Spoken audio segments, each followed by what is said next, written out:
Okay, well, hi, everybody. Welcome to the January 2023 chapter meeting of the Boston chapter of Citizens Climate Lobby.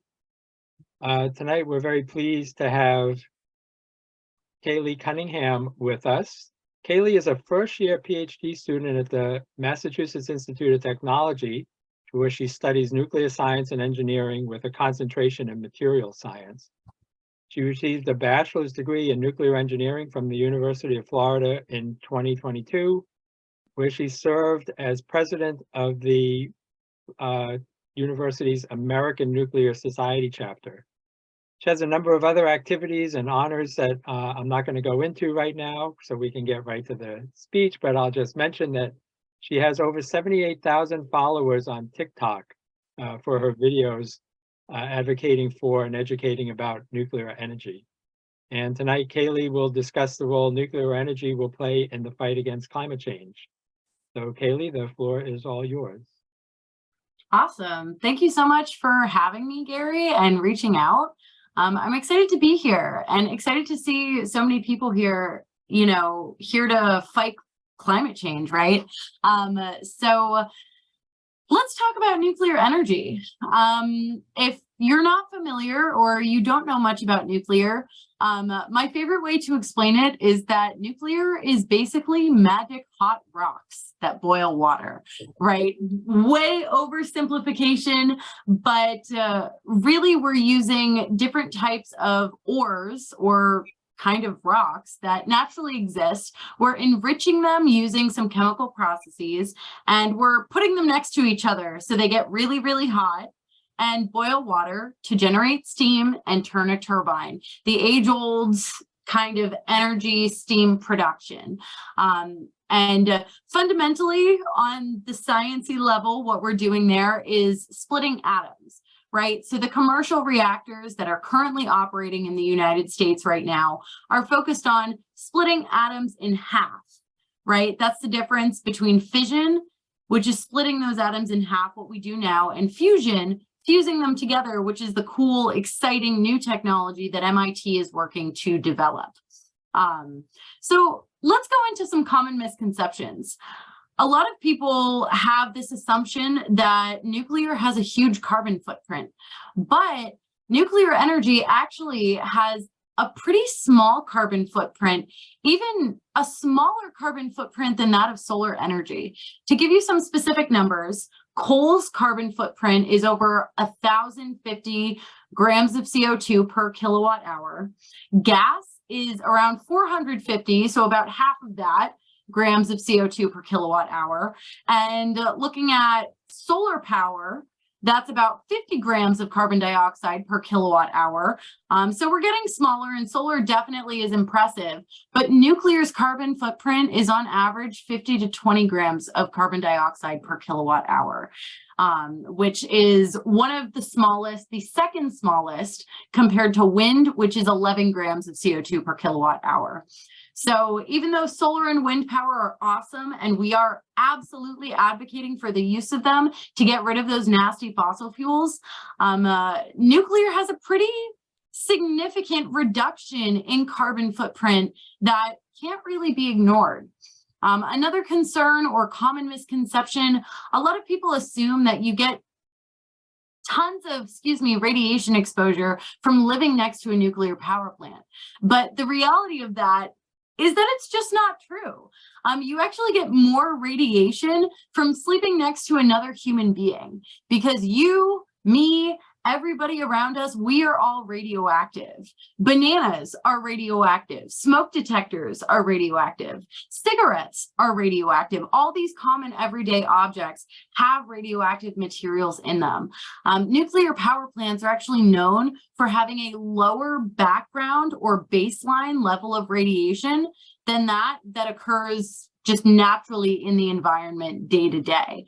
The fun statistic is that you get about 1.5 bananas worth of radiation from sleeping next to another human being than you do living next to a nuclear power plant, where you'll get maybe half a banana's worth. Another misconception is that or maybe just general misunderstanding. Nuclear energy is the most reliable energy source. Nuclear has the highest capacity factor in the United States, meaning nuclear reactors are operating the most out of all the energy sources. Nuclear reactors operate at about 92.7% of the time, which is significantly higher than that of natural gas, the fossil fuels, which is 54% of the time, and coal, which is even less at 49% of the time. Solar is unfortunately one of the lowest at 24%, and wind is the second lowest at 34%. And that's just because of that dependability on the weather. Now, in my opinion, as a nuclear engineer, I like to take a step back and mention that even if nuclear energy turns out to not be the solution to climate change, that's okay. I still will have a career, right? And at the end of the day, the most important thing is tackling these carbon dioxide emissions and trying to save our planet. That being said, I think the role that nuclear is going to play in climate change is going to be base load power, right? So when we're producing electricity from the industry standpoint, there's always going to be a base load power that's constantly generating electricity all the time. And then there's going to be what we call load following. So different fluctuations of electricity. So increasing the amount we're producing at times of day that the energy demand is higher, right? For instance, in the summertime, in the middle of the day, we might see a spike in electricity use because of air conditioning. I use that example because I'm originally from Florida. But that being said, the most important factor that I'm trying to drive home here is nuclear is excellent for providing that baseload power. Where, in my opinion, renewables will come in is meeting those fluctuations in demand and reaching that kind of load following, right? Meeting the demands for load following so that, you know, when it is the hottest in the summertime, peak day, the sun is shining and the sun is bright. When that sun is bright, we're going to be able to extract tons of energy from solar power, right? Or maybe it's super windy out. We're going to be able to extract that from wind power and use that for these load following systems. Now, let's kind of dip into what nuclear has to do with Massachusetts.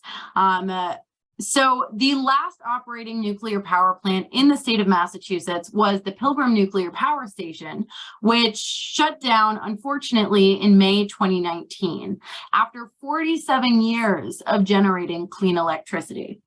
Now, the advertised kind of reason for closure was largely communicated as due to the low wholesale energy prices, right? And not being able to produce electricity at a competitive price due to fossil fuels.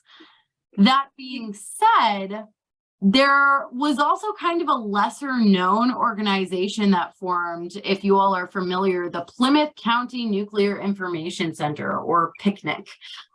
This organization was founded by a man who moved to Boston and decided that nuclear energy was the devil. We don't want nuclear, with unfortunately no real education on radiation and nuclear energy. Purely based off of 1970s politics, where we were really pushing the anti-nuclear warfare. And that lack of understanding tends to lead to a disconnect where sometimes the general public doesn't see that you can't use nuclear weapons to produce nuclear energy. The two systems are completely different. Most weapons use and work with plutonium, and our commercial nuclear reactors in the United States are more uranium based. There is generally no plutonium used for electricity generation in the United States because of this security concern. So that lack of understanding, that miscommunication of information is what fueled this political organization that made it their mission to shut down the Pilgrim Nuclear Power Station.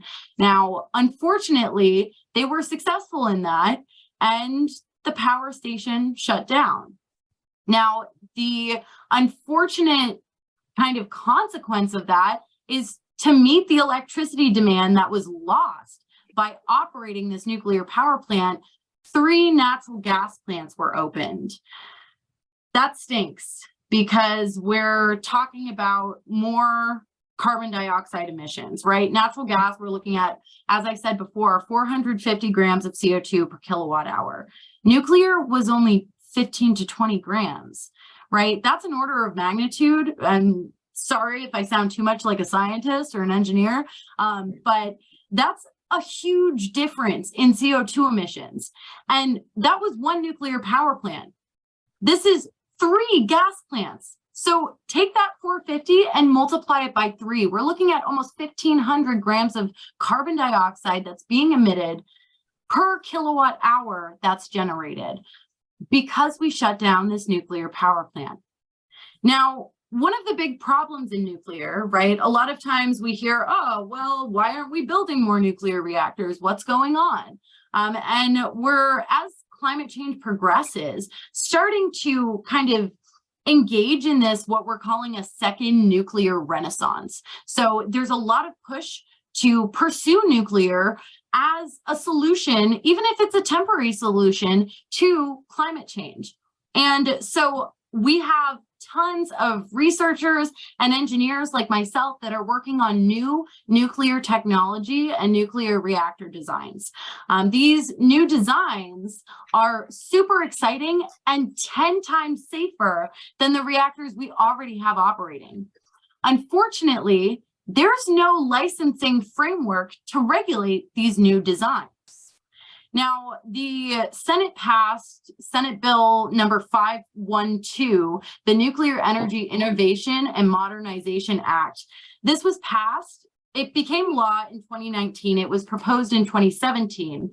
And this act states that the U.S. NRC must establish by the end of 2027 a technology-inclusive regulatory framework that encourages technological innovation. That's a direct quote. Basically, in English, they need to update their regulations to fit these new technologies so we can deploy them.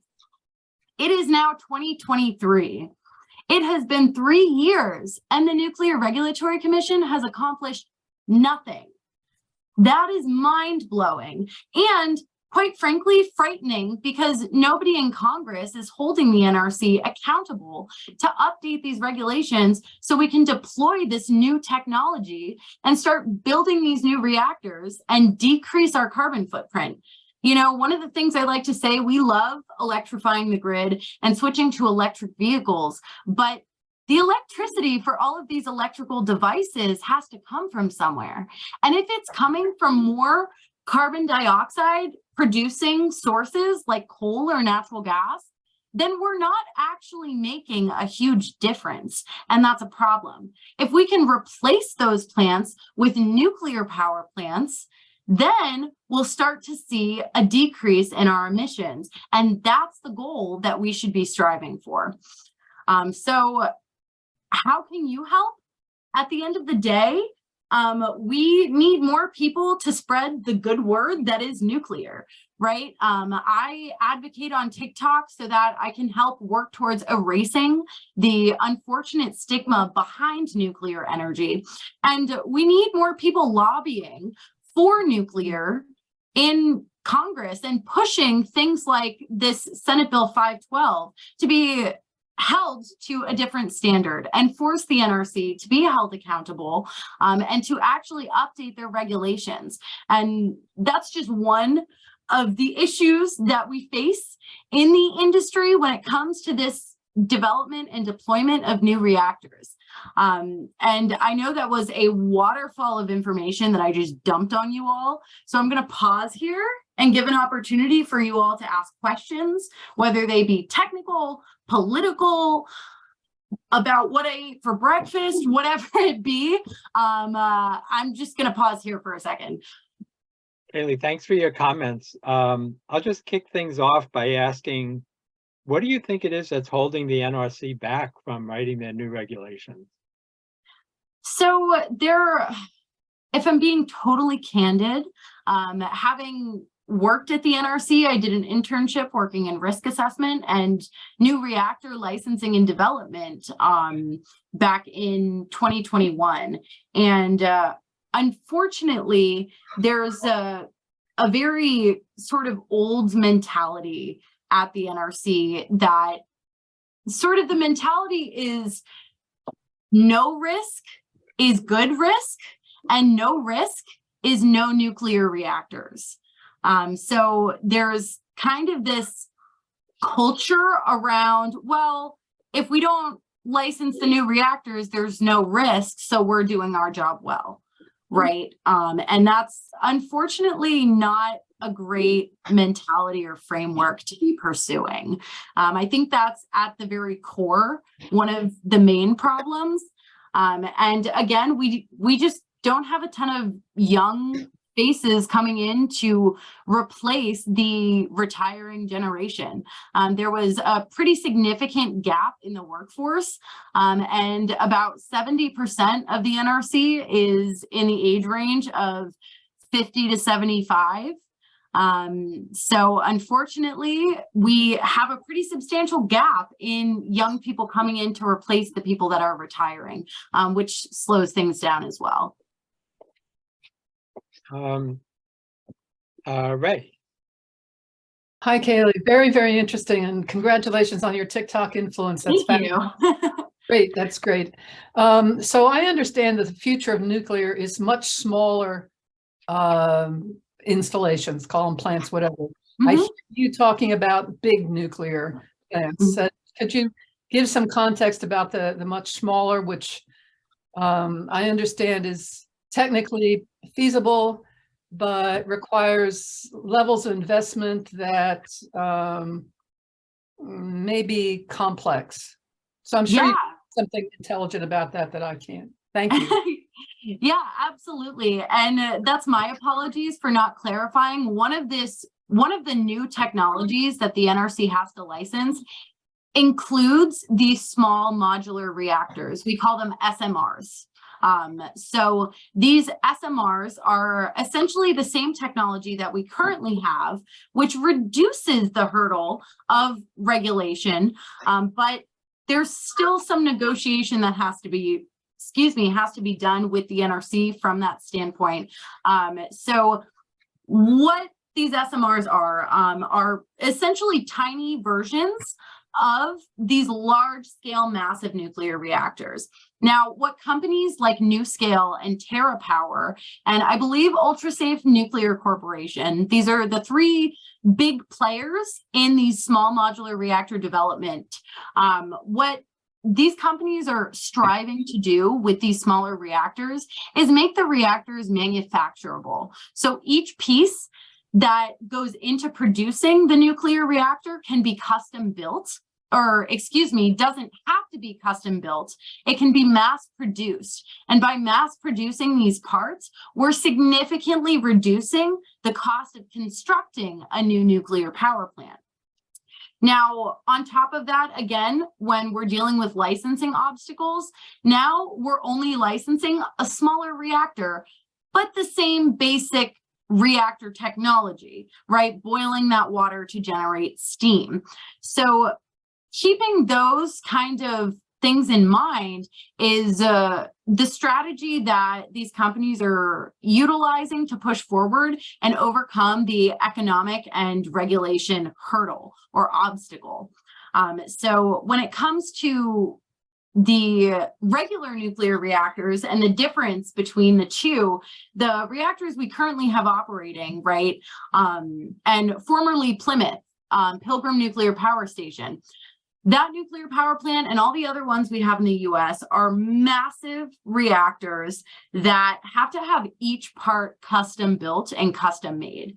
And that's super expensive, and it takes a really, really long time.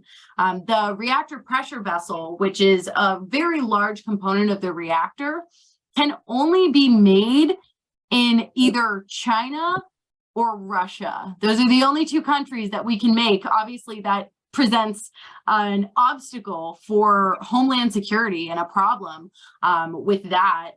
So those are the only two countries, though, that are capable of creating this piece or component, right? So again, these small modular reactors address that concern as well by making smaller, more manufacturable parts that we can create here in the US or in other countries that we don't currently have political conflicts with. I hope that answers your question. Anybody else have a question? Want to raise your hand? Yannick?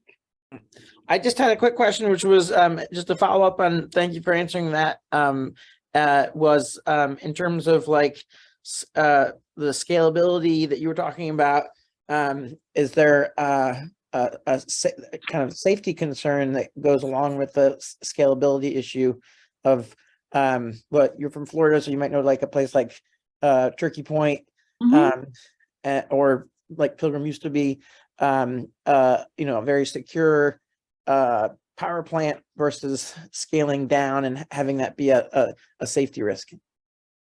Yeah, so scaling down actually makes these reactors safer. When I had my stint at the Nuclear Regulatory Commission, I did have the opportunity to participate in, you know, the kind of back and forth that went on with licensing NuScale's small modular reactor design. They just got their license approved, I believe, late 2022. So with these designs, because the reactors are smaller, there's less radioactive material in the facility to cause any problem. Likewise, these reactors are all designed with what we call passive safety systems, which are more of a new innovative safety system that basically uses, I'll give you an example. So the reason Fukushima happened in 2011, when the earthquake came, the reactor shut down safely and everything was safe and fine. It wasn't until the tsunami hit that the basement of the reactor facility flooded. So when they all lost power, the backup diesel generators that they kept in the basement for an emergency like this to keep the coolant pumps of the reactor running, those generators they kept in the basement and they flooded. So they had no way to produce the electricity to keep the coolant pumps running so they could keep the reactor cool. So the new design to prevent that from ever happening again incorporates these passive safety systems that use what we call convection currents, right? So if you take a pot and you put it on the stove to boil water, the hot water tends to move to the top and the cold water moves to the bottom. And that's what creates that boiling sensation, the bubbles that you start to see at the top. Those convection currents that are moving that water are what we're utilizing in these passive safety systems to keep the water flowing through the core of the nuclear reactor in the event of an accident where we don't have power.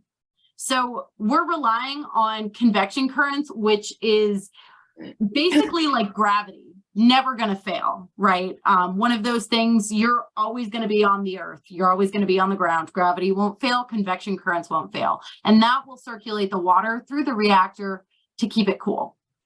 Does that help? Yeah. Thank you. Sure. Okay, one more question. Carol Ann?